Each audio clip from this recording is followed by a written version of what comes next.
May I now request Shri Kirit Bansali, Vice Chairman, GJEPC, to felicitate our esteemed guest of honor, Mr. Paul Rowley, Executive VP, De Beers.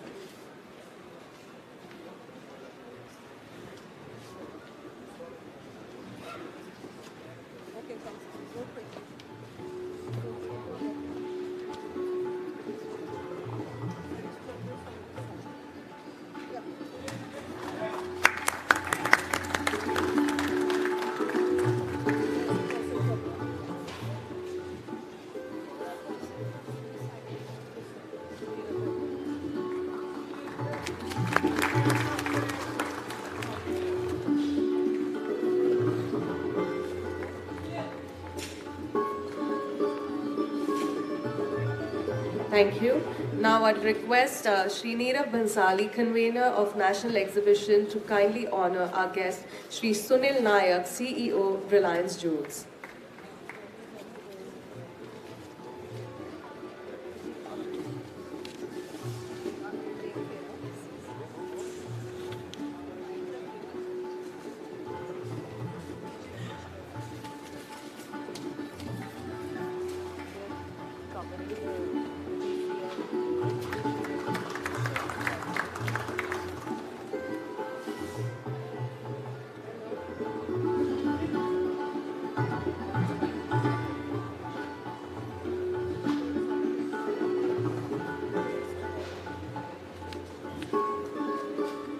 Thank you. Now I request Executive Director, Mr. Sabyasachi Ray, to kindly welcome and honor our guest, Madam Reshma Lakhani, DGEP.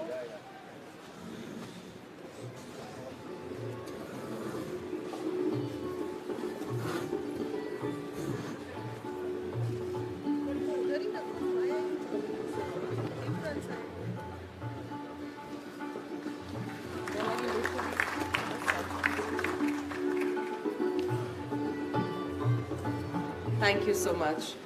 Well, may I kindly request our esteemed chief guest, along with the dignitaries present on the dais, to join together for the release of the Solitaire International IIJS Signature Special Edition and SOP book on gold jewelry industry.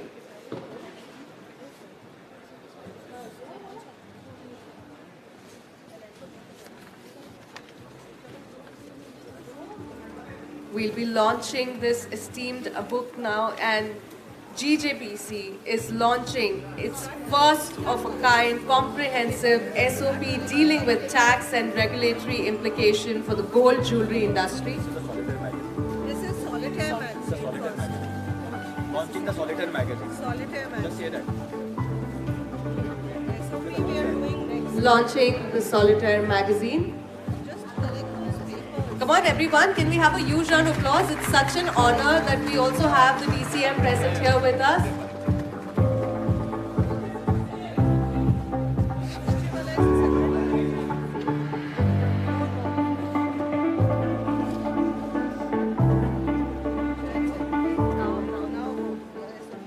Now there is one more, that GJEPC is launching a first of its kind comprehensive SOP dealing with tax and regulatory implication for the gold jewelry industry.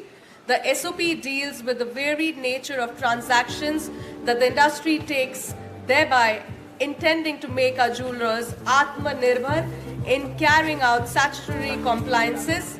To ensure the SOP is regularly updated, GJEPC has tied up with ELP, one of India's leading law firms. This SOP is intended to be translated in multiple regional languages. So can we have a huge round of applause for this as well? Thank you to all our esteemed dignitaries.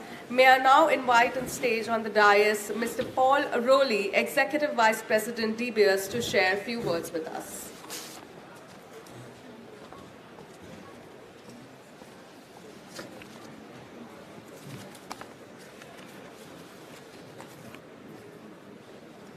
Distinguished guests, ladies and gentlemen, Honourable Deputy Chief Minister, let me wish you a very good morning.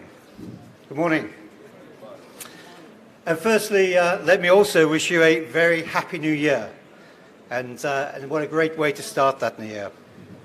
And secondly, my heartfelt thanks to the organisers for inviting me to speak to you as your guest of honour, or one of them, should I say, here again at the IIJS.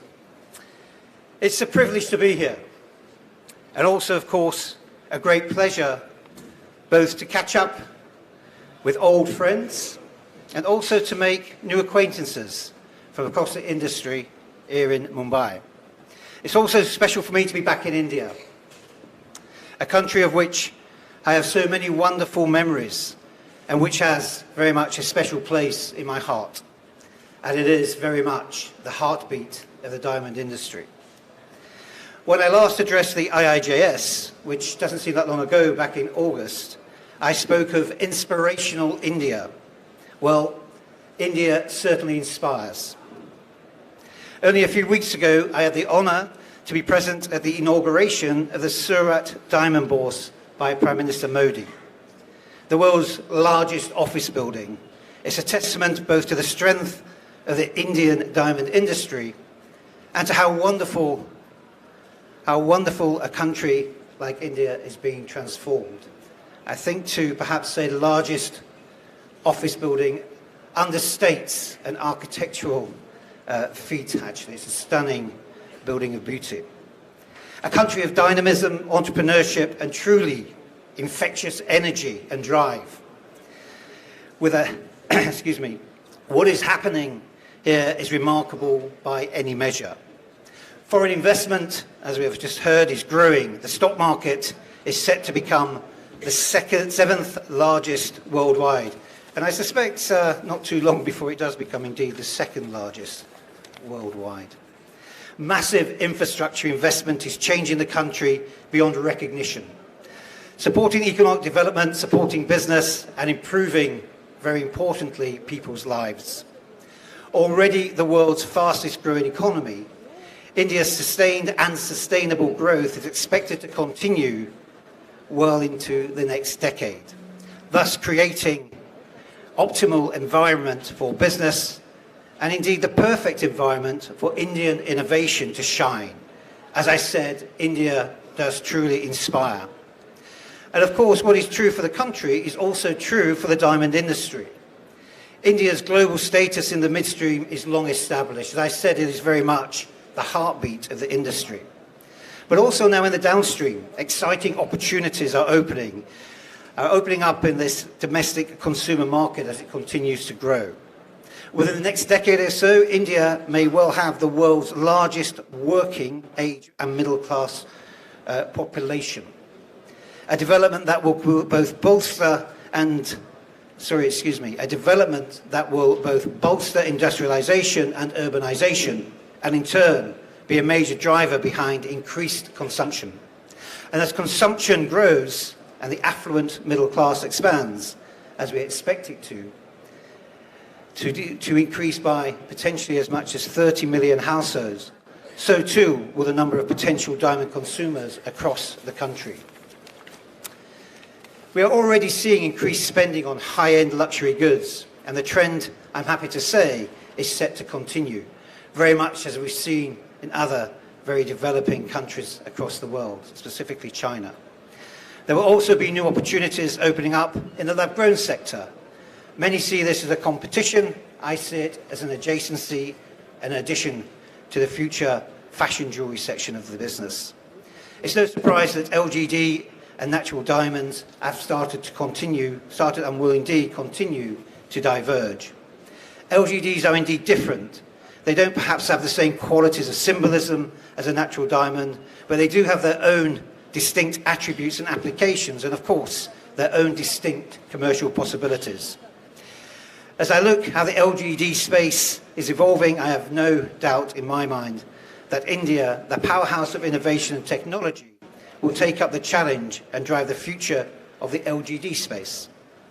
So the pieces are all in place, and it's up to us as an industry to ensure that we can anticipate and adapt these trends and that we are best placed to harness the opportunities ahead. But of course, while the future will see new opportunities and see these opportunities unfold, there are also many challenges too. The G7 and its recent announcement around restrictions on imports are, of course, a major concern to all of us. What is vital is that the industry continues to speak as one and that we collaborate closely with each other. Excuse me. Both to address the G7's concerns and to defend the businesses and livelihoods that are potentially impacted. Let's make sure that we do this in a very collective and collaborative way. We have all great interests in making sure that there are no unintended consequences. I also don't need to remind anyone here about the tough year that's just gone by. Possibly one of the most difficult years in many respects. And I can see how difficult it is to be optimistic at times when you're in the lowest point of a specific downturn, especially when it feels quite severe. But if there are any causes for optimism, they are in the nature of our business and in the nature of our product. The diamond industry has always been cyclical, and as economic headwinds bite, people understandably rein in their spending, especially on luxury goods. And this is perhaps something we are specifically seeing in the US and, of course, China. But we have ridden out times before and always emerged strong as economies rebounded and consumers returned. And why? Because of our product. The natural diamond is unique, a natural miracle and a thing of rare and breathtaking beauty. But it's more than that. It's a symbol of all we hold precious and most dear, of enduring love and of ties across generations. It stands for the deepest of human emotions and the most profound connections we can ever have. Even at the bottom of the cycle, the diamond remains one of the most desired, cherished, and richly symbolic objects on Earth. But if there are further cause for optimism, it is to be found in this room and at this gathering.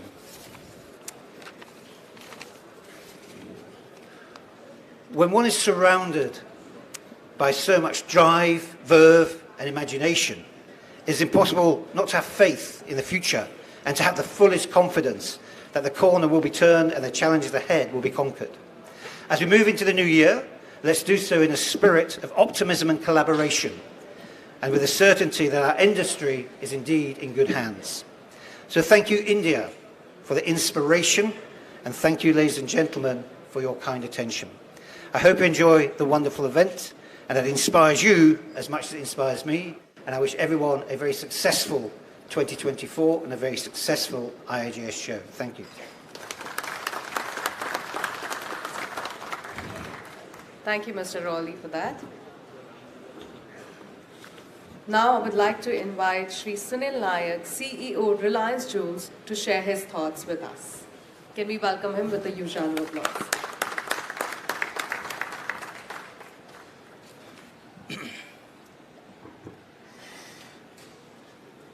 Chief guest, Honorable Chief Minister Dr.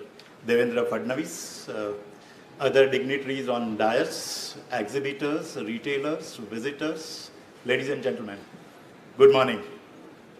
Honored to be addressing all of you today. Want to extend my gratitude to GJEPC for inviting me for this August event. Special thanks to Honorable Deputy Chief Minister, Industry Minister Sri Uday Samanji for their vision and efforts towards making Maharashtra the most industry-friendly state in the country.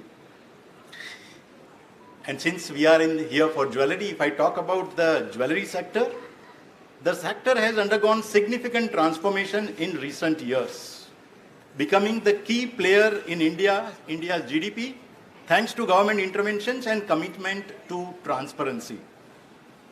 The sector today is a key employment generator and foreign exchange earner. Our country is home to a rich pool of talented designers and skilled artisans, with handcrafted jewelry being highly sought after globally. With the backing of Government of India and efforts by GJEPC, we now have access to cutting-edge manufacturing practices. It's time to synergize the skills of our artisans with technological innovations and propel this sector to great heights. I express my gratitude to GJEPC for being the industry's voice over the years. Their key role in recommending policy interventions and shaping our EXIM policy cannot be overstated. Initiatives like common facility centers and jewelry parks will undoubtedly provide the right infrastructure and employment opportunities for our people. The IIJS signature show where we have gathered today stands as a flagship B2B trade fair in the country. It's a pleasure to witness exhibitors and visitors interact under one roof. As a jewelry retailer, I am genuinely excited to be here and am eager to connect with as many as you can. Let's make the most of this event. Once again, a big thank you to GJEPC for their unwavering support. Thank you very much. Thank you so much, sir. May I now request our esteemed chief guest, Dr. Devendra Fadnavis ji, to address the esteemed gathering and enlighten us with his valuable perspectives. A huge round of applause and a warm welcome to him.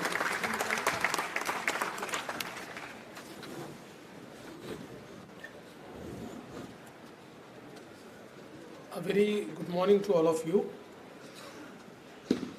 Shri Vipul Bhai Shah, Mr. Paul Rowley, Shri Kirit Bhai Bhansali, Shri Sunil Nayak ji, Shri Nirav Bhai Bhansali, Shri Mitesh Gazera, Shrimati Reshma Lakhani, Shri Sabyasachi Ray, all the dignitaries present here, all the exhibitors, ladies and gentlemen. At the outset, I would like to thank GJEPC for inviting me to this mega event, IIJS Signature 2024, which is one of the biggest international jewelry show organized in India. And I must also thank you for organizing this in the city of Mumbai, because I think this belongs to Mumbai.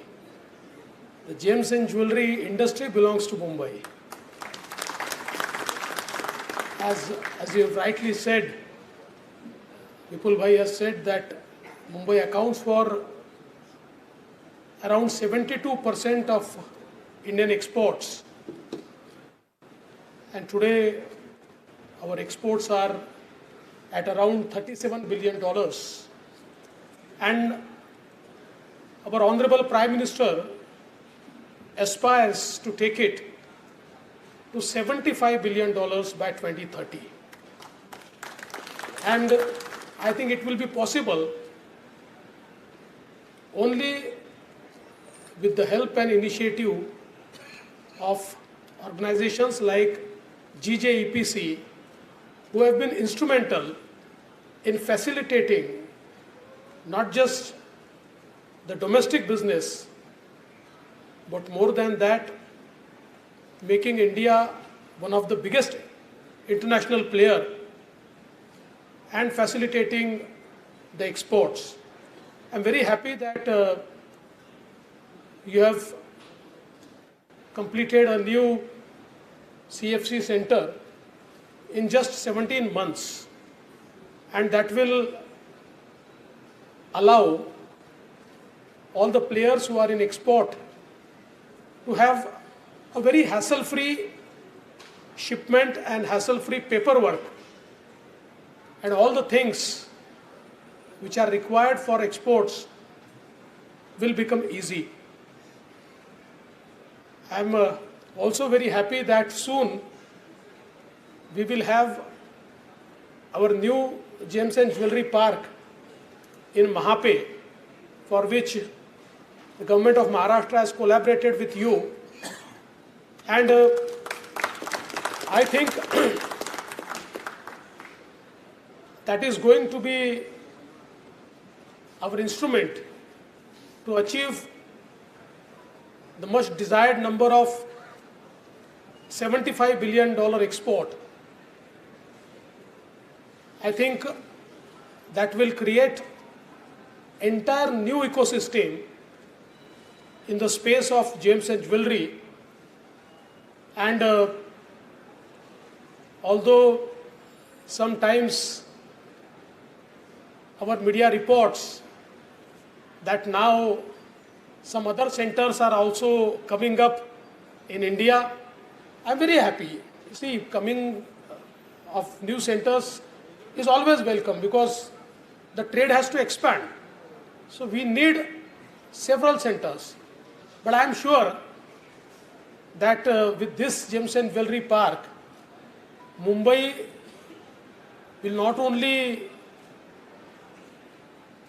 keep its name as the ace exporter, but will create a new record for India in the field of gems and jewelry. And I would like to express our government's commitment towards helping you in setting up this Gems and Jewelry Park in a record time. I'm also very happy that a section will also be dedicated for lab-grown diamonds, which is for India a very emerging industry and which will create a lot of value for our country in this trade. I think India has been part of this global trade of gems and jewelry from time immemorial. And for people, gems and jewelry is not just economic investment, but it's also emotional investment. And that is why whenever a country prospers, whenever economy expands, this industry also expands. This industry also makes a new footprint. It symbolizes prosperity. And as rightly said by Mr. Paul, that the expanding middle class in India would not only make India an exporter, but also a very big consumer. India has always been a consumer, but I think in times to come, we'll see a huge expansion in the domestic market as well. I'm very happy that new investments are coming in the state of Maharashtra, in the city of Mumbai. And I would like to assure you, for any industry to grow, ease of doing business and cost of doing business are two things which are very important. And on both the aspects, the government of Maharashtra has been working tirelessly. And whenever any industry comes to us with their problems, we make sure that we troubleshoot those problems, because we realize that if India has to become a 5 trillion economy, we need to make Maharashtra $1 trillion economy. And if we have to make Maharashtra $1 trillion economy, it is only possible if we make doing business hassle-free. I am very happy that institution like Bharat Diamond Bourse is also present in Mumbai, which actually symbolizes a very unique ecosystem. And we would like to see more such institutions. And I'm sure that not just one Gems and Jewelry Park, but whenever GJEPC will think about creating any new ecosystem, any new institution, your natural first choice has to be Maharashtra. And we'll ensure that we'll partner with you will ensure that we'll make it hassle-free. I once again would like to thank you for inviting me to this signature event. I would like to give my best wishes to all the exhibitors. I'm sure that who's who from the industry is present here. It will make new connections. It will allow everyone to expand their business, and I'm absolutely sure that this signature event will be a huge success. Thank you for having me here. Thank you. Jai Hind, Jai Maharashtra.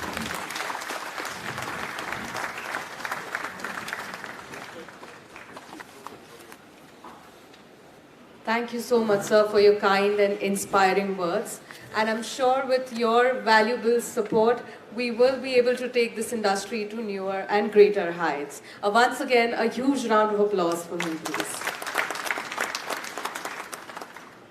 May I now invite Mr. Kirit Bansali, Vice Chairman, GJEPC, to deliver the vote of thanks.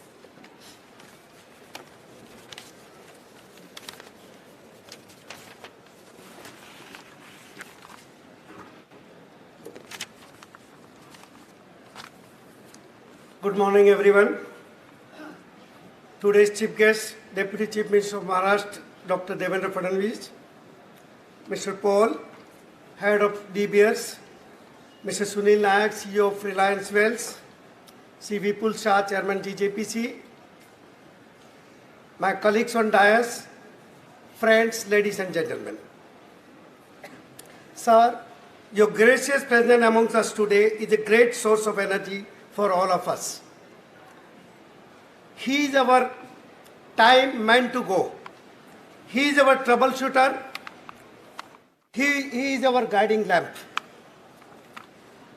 I just wonder how a person can be so committed to his mission of keeping Maharashtra ahead in all areas of governance. Devendra ji, it was in your tenure as a Chief Minister, the foundation stone of Jewellery Park was laid in year 2019. Generous allotment of land and several economic benefits during your current tenure given by you and your government speaks volumes of your keen interest in the growth of gem and jewellery sector in Maharashtra. Sir, we are deeply grateful. My heartfelt thanks to Sri Udayji Samant. He had to leave early for some other commitments, but we cannot forget his continued support to this industry and sector. Thank you, Sunil Nayak ji, for gracing us with your presence today.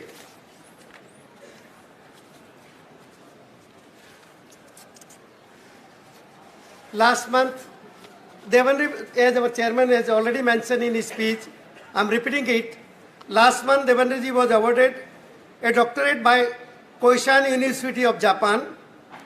He is the first Indian to receive this award in the history of 120 years. Congratulations, sir. This is a matter of utmost pride for us. We are lucky to have such a visionary leader with us. This award is given for his extraordinary work in the areas of basic facilities, industrial development, water conservation, and social equality. In the recent past, there was a general discussion going on that many industry and businesses from Maharashtra are moving to other states. We strongly believe that this is impossible in the presence of Devendra ji. Sir has clarified this number of times, even in the House of Assembly, and number of times in front of several organizations and media.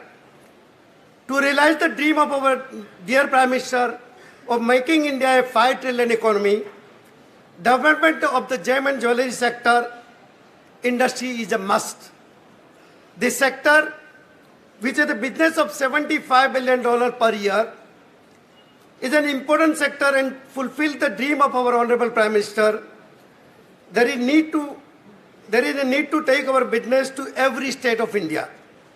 It is my belief that we will definitely be succeed under the efficient and capable leadership of Devendra ji. Sir, I want to assure you that your determination to keep Maharashtra number one will definitely succeed. Mumbai's gem and jewellery sector will play an important role. The people of Maharashtra and the industry have full faith in your vision and hard work.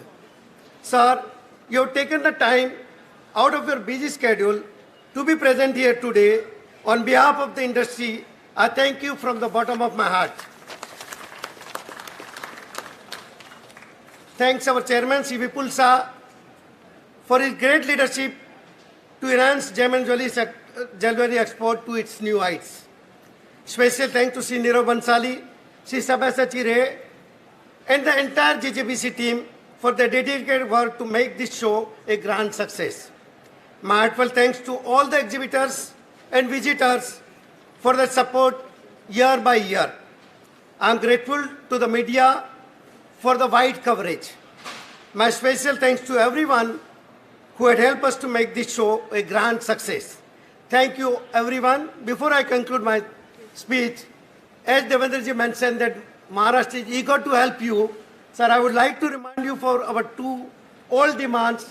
One, residence for the Karigars near Jewellery Park, which you have committed 8 acres.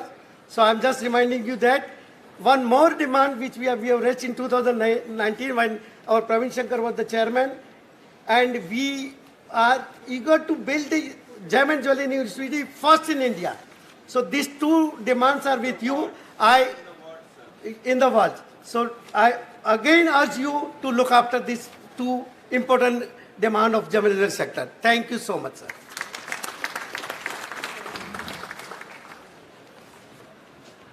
Thank you, Mr. Bansali. Thank you so much.